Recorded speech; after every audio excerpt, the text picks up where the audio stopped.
Hi Victoria. So since the last time I talked to you, I've completed my first week of college. I've really been enjoying my English classes and I wanted to share with you something that I've been learning.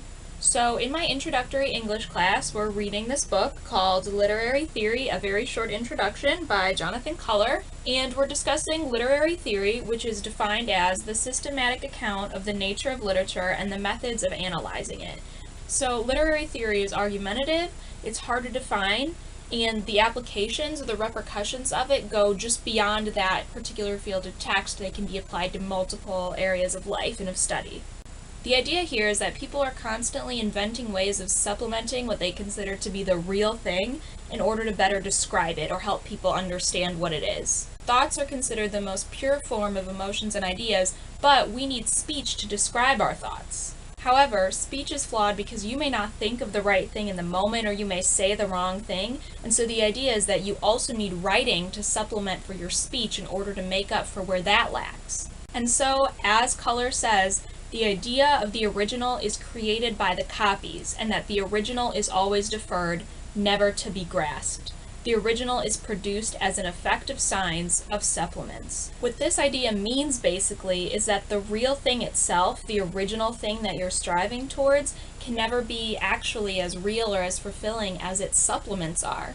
This is something we've discussed a lot together. Specifically, an example is The Great Gatsby. We've talked about the idea that Gatsby has built Daisy up to be this such great thing in his mind that the actual original Daisy doesn't even hold a candle to his supplement for her.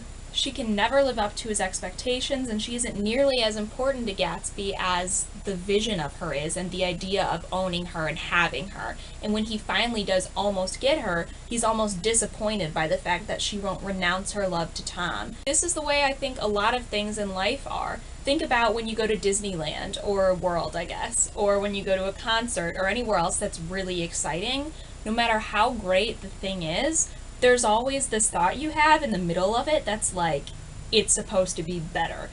Even if it's amazing, even if you're having the best time in your life, you get this feeling inside of you that something's supposed to be different, that there's supposed to be this monumental shift, like in your soul, that you're supposed to be changed from this experience. And then the thing is over, and you're only left with the memories of it, and then those memories become more real than the actual concert or the actual Disney World, because you're experiencing those memories now, whereas the original happened in the past. And in this way, the supplements that we have for things like concerts and Disney World, kind of the preemptive, like, hype that we get before we go, and then the aftermath of it in the memories, these things are more real to us than the actual couple hours that we spent at the concert. And you know, this is kind of the way that college feels for me. It's really, really different for a couple days or so, and you kind of are disoriented and just walking around and you don't know what's going on. But after a while, you kind of get this feeling in your gut that kind of tells you that it's supposed to be different than how it feels. You feel like you should be a completely new person and that your whole life should have just changed dramatically. But the truth is that you haven't really changed yet, just your environment has changed. You've built up this idea of college in your mind and you've spent so long stressing over it and you've put it on a pedestal that you expect it to be different than it is, and the real thing really doesn't live up to that expectation of the supplement. Once the initial culture shock wears off, underneath it all, it's still the same you, living the same life, doing the same things. I'm still doing homework, I'm still tumbling, I'm still watching all my SourceFed and my other YouTube videos. I'm not really different. The supplement of college, the idea of it, the thing that I have associated with college, doesn't actually reflect what college is really like. And I think this is a dangerous thing to have in our lives because we build something up so much that we feel unfulfilled when the thing comes. College is great and I'm enjoying the classes and I love some of my classes. I hate some of my classes, but I love some of my classes. But there's still this feeling in me that something should be different, and that's because of the supplement that I've attributed to. So I guess where this comes in for you is just when you're dealing with college this year as a senior and you're applying and people are coming in and giving you speeches and everyone's giving you advice and you're freaking out about college, just remember that your life will be the same. You'll be in a new school, you'll be in a new place, there'll be new people there, but you will still be you. There won't be this monumental shift. That'll come more with like thinking in classes, but not with environment.